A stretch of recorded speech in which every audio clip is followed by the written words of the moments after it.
नमस्कार मित्रांनो, मी ओमकार। महाराष्ट्र सरकारने आता खरीप हंगामामध्ये झालेल्या नुकसानाचा एक जी.आर. काढलेला आहे। त्यामध्ये कोणकोणत्या पिकांचे नुकसान झालेले, नुकसान भरपाई भेटणार आहे याचा जो अर्ज आहे तो आता सुरू झालेला आहे। यासाठी शेतकरी मित्रांना हेक्टरी 5,000 रुपये त्यांना मिळणार आहेत। तर या व्हिडिओमध्ये आपण खरीप हंगामामध्ये झालेले नुकसान भरपाईचा फॉर्म कसा भरायचा ते आपण या व्हिडिओमध्ये तुम्हाला सांगणार आहे। चला तर व्हिडिओला सुरुवात करू।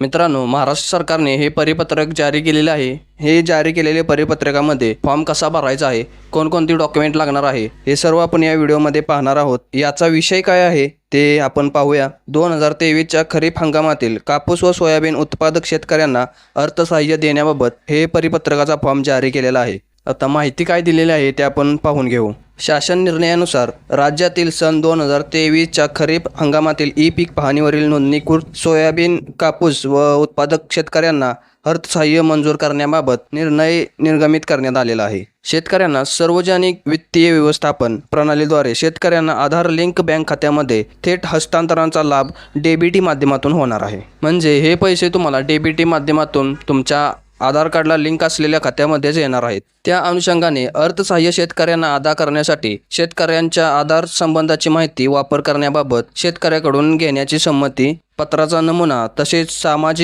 सामायिक खातेदारांच्या बाबतीत एकच खातेदारास अर्थसहाय्य वितरित करण्याच्या अनुषंगाने घ्यावयाच्या या ना हरकत पत्राचा नमुना सोबत जोडून पाठवण्यात येत आहे। जो काही नमुना आहे तो या जी.आर. मध्ये या प्रेस नोटमध्ये दिलेला आहे। त्यासाठी तुम्हाला आधार कार्डची संमती द्यायची आहे आणि जो कोण खातेधारक आहे जर त्यांची सामायिक शेती असेल तर त्यांना ही न हरकत प्रमाणपत्र द्यावे लागणार आहे। हे संमतीपत्र काय आहे त्याची लिंक तुम्हाला डिस्क्रिप्शनमध्ये किंवा व्हिडिओच्या कमेंट बॉक्समध्ये दिली जाईल। तेथून तुम्ही डाउनलोड करून संमतीपत्राचा अर्ज भरून तुम्ही पुढे देऊ शकता। हा अर्जाचा नमुना आहे।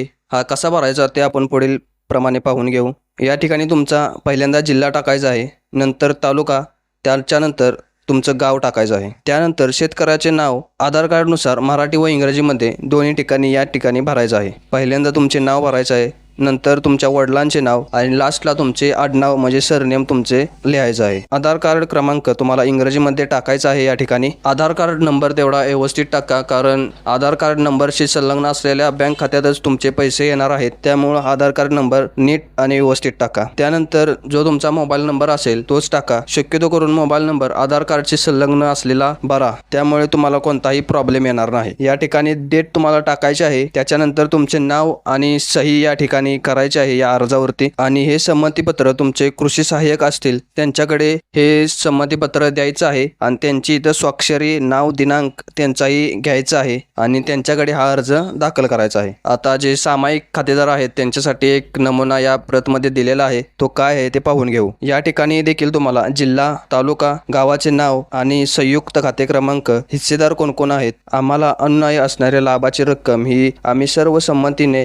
आमच्यातील सह हिस्सेदार असलेल्या खालील खातेदाराच्या यांच्या आधार कार्ड संलग्न असलेल्या बँक खात्यामध्ये संमती देत आहोत। यानंतर तुम्हाला मराठीमध्ये नाव टाकायचं आहे तुमचं, नंतर इंग्रजीमध्ये देखील टाकायचं आहे। खालील ठिकाणी आधार कार्ड नंबर इंग्रजीमध्ये टाकायचा आहे आणि जो खातेदार आहे त्याचा मोबाईल नंबर या ठिकाणी तुम्हाला सबमिट करायचा आहे। खालील ठिकाणी तुमच्या खातेदाराचे नाव टाकायचं आहे। 1 असतील, 2 असतील, 10 असतील आणि त्यापुढे त्यांची सही घ्यायची आहे। तर सर्व माहिती तुम्हाला या ठिकाणी भरायची आहे। ही माहिती भरून झाल्यानंतर हा फॉर्म तुमच्या कृषी सहाय्य अधिकाऱ्याकडे द्यायचा आहे। ही सर्व प्रोसेस केल्यानंतर तुम्हाला जी काही हेक्टरी 5,000 रुपये रक्कम आहे ती मिळून जाईल। आणि आमच्या चॅनलवर जर तुम्ही नवीन आला असेल तर चॅनलला लाईक, शेअर आणि सबस्क्राईब नक्की करा आणि जास्तीत जास्त लोकांपर्यंत शेअर करा, म्हणजे त्यांनाही हा व्हिडिओ लवकरात लवकर समजेल। आणि अशाच उपयुक्त माहितीसाठी आमच्या चॅनलला नक्की सबस्क्राईब करा। धन्यवाद।